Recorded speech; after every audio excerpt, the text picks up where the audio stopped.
కాగడాతో కొండ మీదకు బయలుదేరాం. అక్కడకు మీరు వచ్చేయండి. అలాగే స్వామిజీ.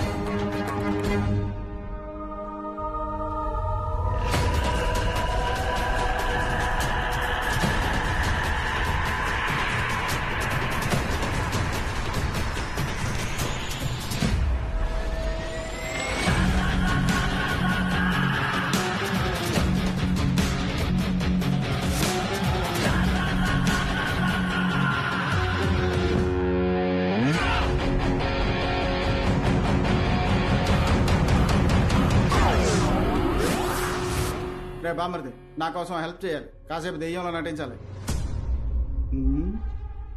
ఏంట్రా ఆలోచిస్తున్నావు? నిన్ను నమ్మి మాట ఇచ్చాను రా. ఇది నా మాట, నా మాటే శాసనం. నువ్వు నటిస్తున్నావు అంతే.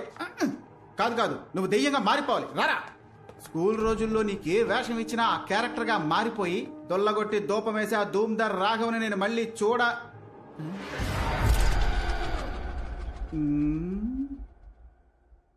ఏంటి మొహం చేంజ్ అయినట్టు అనిపిస్తోంది?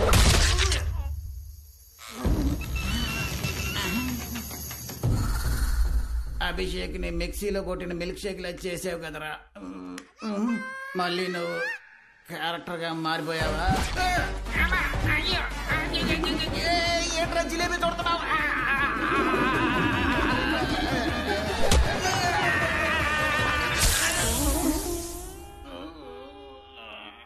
ఇనప చోట కూర్చుకున్న అదే చోట కొమ్ము కూడా కూర్చుకుంది.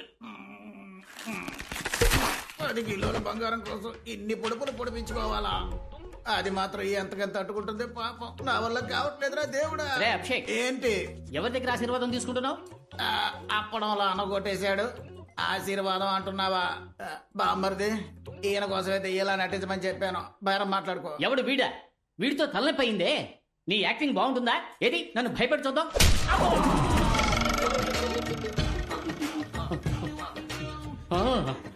నీ యాక్టింగ్ చాలా బాగుందయ్యా. బాగా నేచురల్ గా ఉంది. ఏంటి అలా వదిలిపెట్టేశాడు? చిక్కాడు చిట్టి బాబు. తమ్ముడు నటించమంటే నిజంగా కొడుతున్నావు. ఇక చాలా ఆపు. ఎవరి పిల్లలు? ఇదిగో కొట్టే వాళ్ళందరూ వాళ్ళ ఉన్నారా లేక వాడే అందరినీ కొడుతున్నాడా? అభిషేక్ నీ ఒపీనియన్? ఏకపై మనం కాంప్లాన్ బూస్ట్ హార్లిక్స్ అన్ని కలిపి తాగాలనుకుంటా. ఎందుకు సార్? మనకి దెబ్బలు తట్టుకునే శక్తి కావాలిగా. కొట్టిన కొట్టుడికి కలబోసి కడుపులోనే కక్కుకున్నట్టుంది. కాంప్లైంట్ కావాలా మీకు? ఎక్కడికో అర్జెంటుగా తీసుకుపోతున్నట్టుగా ఉంది. ఎందుకు రివర్స్ గేర్ వేశాడు? అన్నులు తిన్నా నీకు తిక్క కుదరలా. అమ్మా అయ్యయ్యో మళ్ళీ మన మీదకి వస్తున్నాడే. దేన్ని ఒక టేక్ లో ఓకే చేయండి సార్. ఏదో నీ మాట వింటాడు అన్నావుగా, కొంచెం కోటింగ్ ఆపమని చెప్పరా. అరగంటకు పైన అయింది సార్ నేను చెప్పి. ఆడ క్యారెక్టర్ నుంచి ఇంకా బయటికి రాలేదు.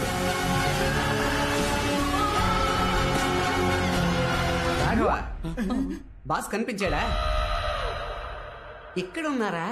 ఏంటి బాగా టైర్డ్ గా ఉన్నారే? యాక్టింగ్ రావట్లేదా? బుర్ర తింటున్నాడా? అవును బట్రే, నువ్వు ట్రైనింగ్ ఇవ్వు. దెయ్యంగా నటించడం పెద్ద విషయం ఏం కాదు. పళ్ళు గట్టిగా కొర్రికి కళ్ళు మిటకరించి చూసి ఎందుకు నన్ను రంగులు రాట్నంలో తిప్పినట్టు తిప్పతను మొదలు తిప్పురా. చాకల బండి మీద ఉతికినట్టు ఉతికి పారేస్తున్నాడు. ఇప్పుడు ఉతికింది ఆరబెడుతున్నట్టున్నాడు. అహో కద్దరు గుడ్డ మసిగుడ్డ అవుతోంది. అయ్యయ్యో కుందేళ్ళంటోడు గుండేళ్ళ అయిపోయాడే. వేగంగా తిరిగే గ్రైండర్ లో ఎండు మిరపకాయని రూపినట్టు రూపి పారేస్తున్నాడు. వాడి సంగతి సరే, మనం బతికుంటే బొలస తిన చూపదా? ఇంకా శాంతించలేదా? జాతరలో రంగులు రావటం తిప్పేవాడు అనుకుంటా. వీటి కొట్టి పారేసి మమ్మల్ని కాపాడరా. దెబ్బకి నీ దెయ్యం దిగేట్టు రాఘవా, ఇంకా నీకు జన్మలో వేషం ఏంటి బల్లి పల్టీ కొడుతుంది?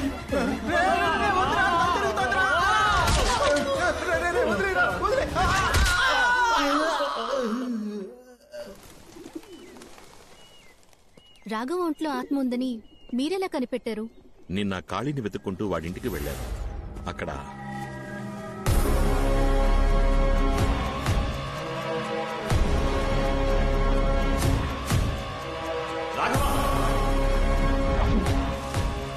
అక్కడికి వెళ్లి చూసేసరికి వాడు కనిపించలేదు.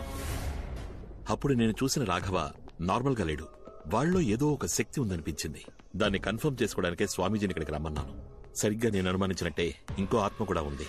కానీ మా అమ్మ ఆత్మ నన్ను చంపడానికి ట్రై చేసిందన్నారే, దాన్నే నేను నమ్మలేకపోతున్నాను. నువ్వు మీ అమ్మగారి పాట వినే ఆ రూముకు వెళ్లావు. నిన్నక్కడికి రప్పించి షాండ్లియర్ ద్వారా చంపడమే ఆవిడ ప్లాన్. బట్ నన్ను కాపాడింది మా అమ్మ ఫోటోనే కదా. అందుకే నాకు అనుమానం ఎక్కువైంది. ఎందుకంటే మీ అమ్మగారి ఫోటోకున్నది చాలా పాత ఇనపతీగ. అది తెగిపడ్డం యాదృష్టికం అవ్వచ్చుగా. మరి అద్దంలో కనిపించి జ్యోతి వెళ్ళిపో అని మా అమ్మ నాతో అందే. అది షాలు తరచు అంటూ ఉంటుందే, తన ఫ్రెండ్ జ్యోతి ఆ ఆత్మ అయిండొచ్చుగా. షాలు వెనకాల ఆ జ్యోతి ఆత్మ నుంచి ఉంటే మీ అమ్మగారు తనని వాన్ చేసి ఉండొచ్చుగా. మీరు చెప్పేది నాకు కన్ఫ్యూజింగ్ గా ఉంది. కానీ నాకో విషయం క్లారిఫై అయింది. నువ్వు చెప్పినట్టుగా ఇంతకు ముందు ఆత్మ ప్రభావం పెద్దదిగా ఉండేది కాదు. కానీ ఇప్పుడు డ్రైవర్ సూరి, కాళీ ఇద్దరూ చనిపోయారు. ఇవన్నీ జరిగింది ఆ గర్భగుడిలో ఉన్న రహస్య రూమ్ ని తెరిచిన తర్వాతే. మరైతే ఆ రూమ్ లో అసలేముందని?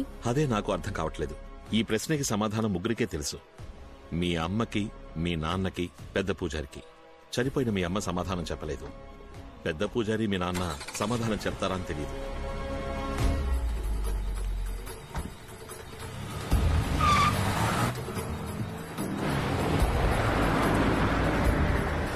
బాడీ వాచింది. మనం ఒకరికొకరు అమృతాంజనం రాసుకుందామా? అప్పుడైతే మీ ఆవిడ వేడి నీళ్ళు పెట్టమన్నాడు సార్. మనం ముగ్గురం కలిసి లాల్ పోసుకున్నాం. రాఘవ ఎవరితో వెళ్తున్నాడు? జమీందారుతోటే. వాడిెందుకయ్యా పంపించారు? ఆడిని మేమేం పంపించలేదయ్యా, ఆడే మమ్మల్ని పంపులా కొట్టాడు.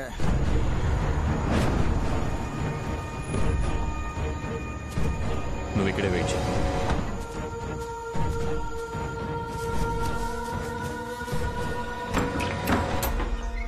స్వామి, నాకు చాలా భయంగా ఉంది స్వామి. 2 రోజుల నుంచి ఖాళీ కనబడడం లేదు. కొన్నాళ్ల క్రితం డ్రైవర్ సూర్య అంతఃపురం స్విమ్మింగ్ పూల్లో చచ్చిపడున్నాడు. మొదట్లో కరెంట్ షాక్ కొట్టి చచ్చిపోయాడు అనుకున్నాను. కానీ జరిగే సంఘటనలు బట్టి చూస్తుంటే ఇదంతా తన పనే అనిపిస్తోంది.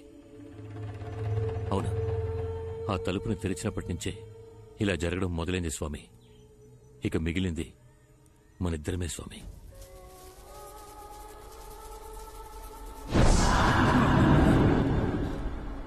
అదొచ్చేసింది. ఎలా? నువ్వు ఒంటరిగానే కావచ్చావు? సూర్య లేనందువల్ల కార్ డ్రైవ్ చేయడానికి నాతో ఎలక్ట్రీషియన్ ని తీసుకొచ్చాను. తప్పు చేశావు. దానికి ఈ చోటు చూపించేశావు. అది మిమ్మల్ని ఏం చేయగలదు స్వామి? మూర్ఖుడా! 22 ఏళ్లు నేను అడవిలో తపస్సు చేశాననుకున్నావా? తలదాచుకు బతుకుతున్నాను రా.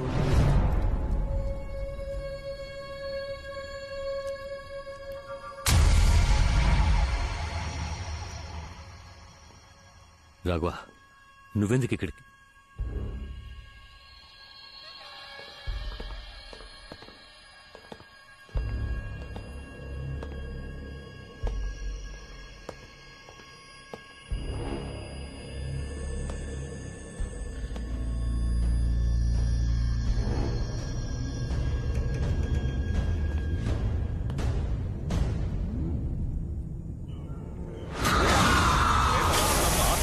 పుస్తకం భయంకరం, ప్రేతబంధనం, మనోనాశనం, సంకటం, ప్రయోజనం.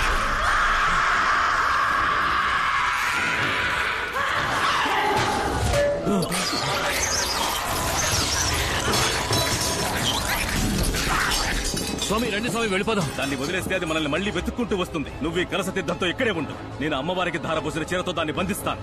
కలసం కింద పడకూడదు.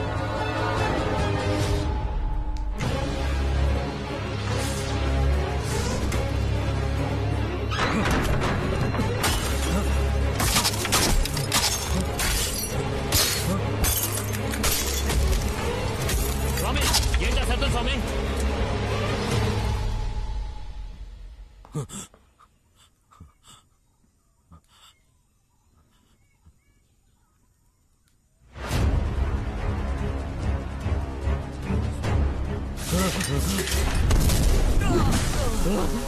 ఈ తీర్థపు శక్తి దాన్ని ఎక్కువసేపు కట్టడి చేయలేదు. రా వెళ్దాం.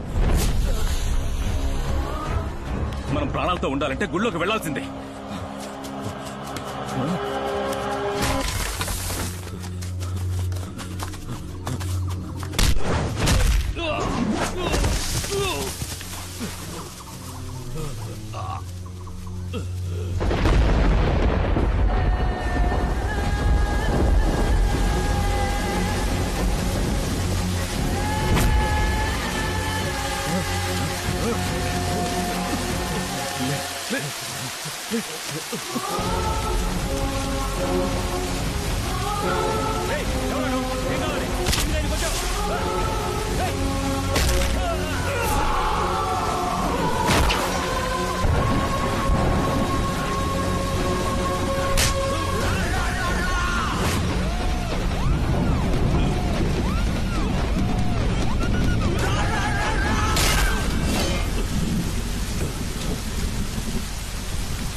ఏనుగు కోసం తవ్విన గొయ్యిలో పడిపోయాం.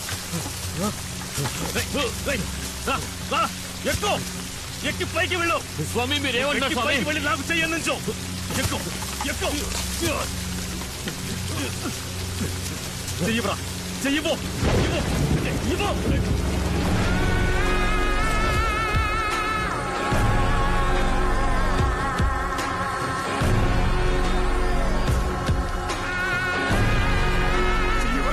దుర్మార్గుడా.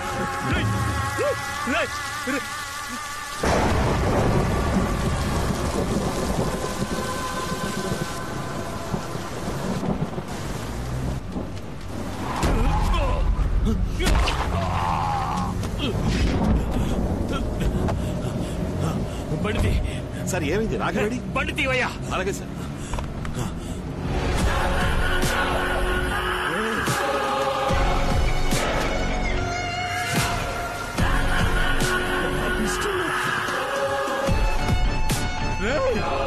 నీకోసమే కదా ఇదంతా చేశాను. నన్ను వదిలేసి వెళ్ళిపోతున్నావేట్రా?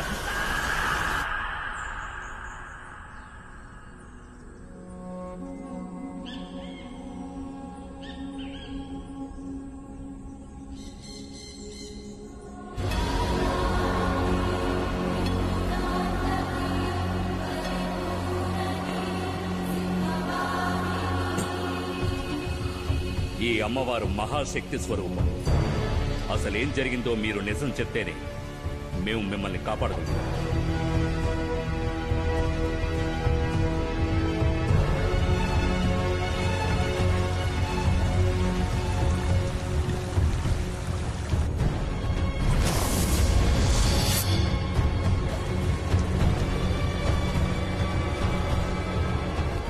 భయపడకండి. నా వల్ల మీకు ప్రమాదమేం లేదు. నిజానికి నాకు మీరు మంచి చేశారు. నేను మీ అబ్బాయి ఇష్టపడుతున్నానని తెలిసి కాదనకుండా మా పెళ్లి ఒప్పుకున్నారు. కానీ క్షమించరాని ఒకే ఒక తప్పు చేశారు. వంశపారంపర్యంగా దివ్యవాకు చెప్పే కుటుంబంలోంచి వచ్చిన వారే ఆ స్వామీజీ. ఈ మంత్రతంత్రాల్లో ఆయనకి సాటి ఎవరూ లేరు. అతని ఒక్కగానొక్క అబ్బాయి పెళ్లిని నన్ను ముందుండి జరిపించమని చెప్పారు. నేను వెళ్ళాను. అయ్యా, ఈ మాంగళ్యం మీ చేత్తో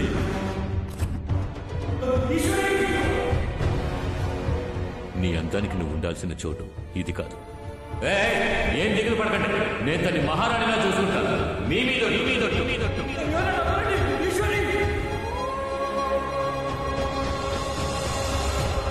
తాళి కట్టాడన్న ఒకే ఒక కారణానికి నేను ఆయనతో ఎలా కాపురం చేయగలను? నీ అబ్బాయి నేను లేచిపోదామని నిర్ణయించుకున్నాం. ఆయన కూడా అందుకు ఒప్పుకొని వచ్చారు.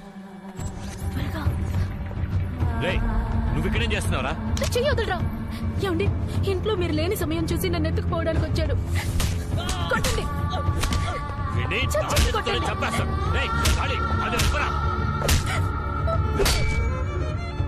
అతను తన్నులు తినడం చూసి నేను తట్టుకోలేకపోయాను. కానీ అతన్ని కాపాడాలని నిజం చెప్పుంటే నన్ను చంపేసి ఉండేవారు. నేను చనిపోతానని కూడా నాకు బాధ లేదు.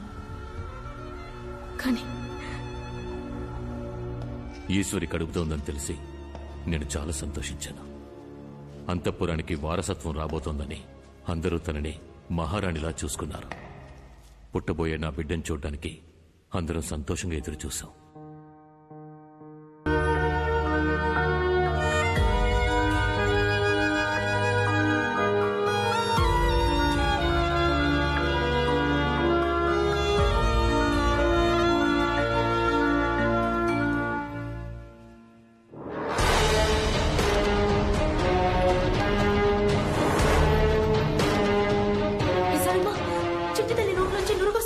విషం పట్టిస్తే నురగ తప్పకుండా వస్తుంది.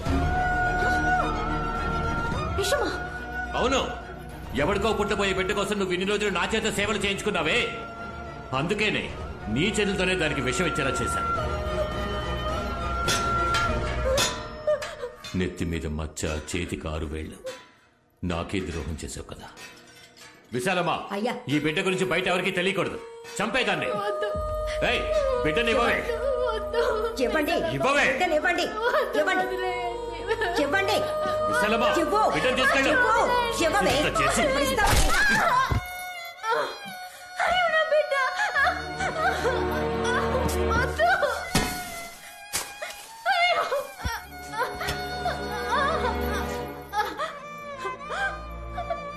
నన్ను కావాలంటే ఏమైనా చేయండి, నా చిట్టు తల్లి నేను చేయకండి. ఏమే, అడ్డమైన వాడికి పుట్టిన బిడ్డ అంతఃపురానికి వారసుడు అవుతుందా?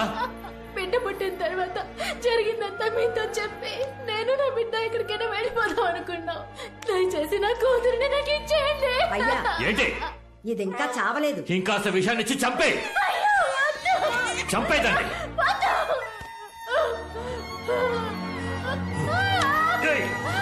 సూరి,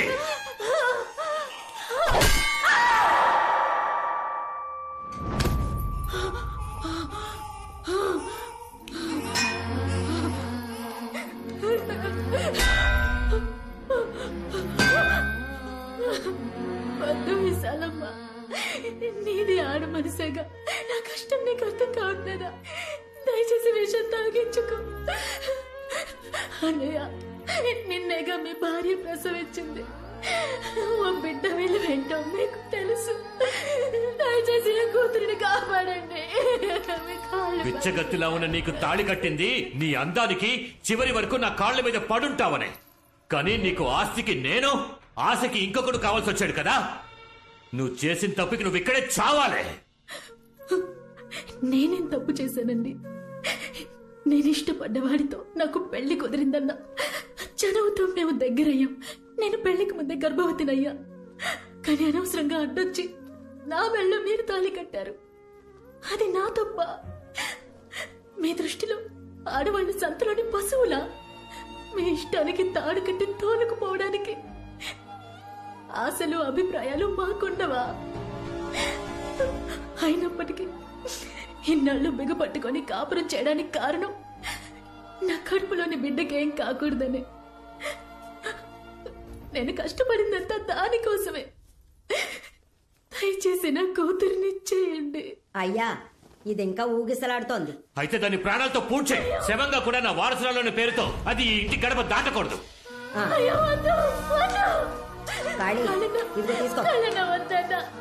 నీ విశ్వాసం చూపించడం కోసం ఓ పసిబిడ్డని చంపొద్దన్నా.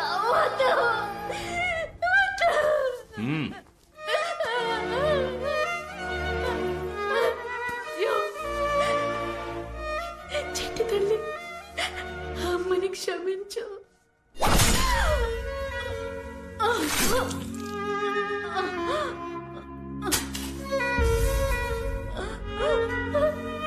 చెట్టు తల్లి,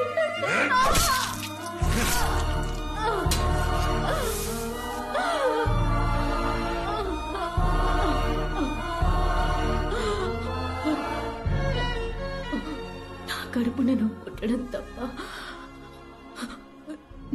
నువ్వే తప్పు చేయలేదమ్మా. మరెందుకు నీకే పరిస్థితి? నేను కాపాడలేకపోయాను తల్లి. అమ్మా, ఈ అమ్మని క్షమించను.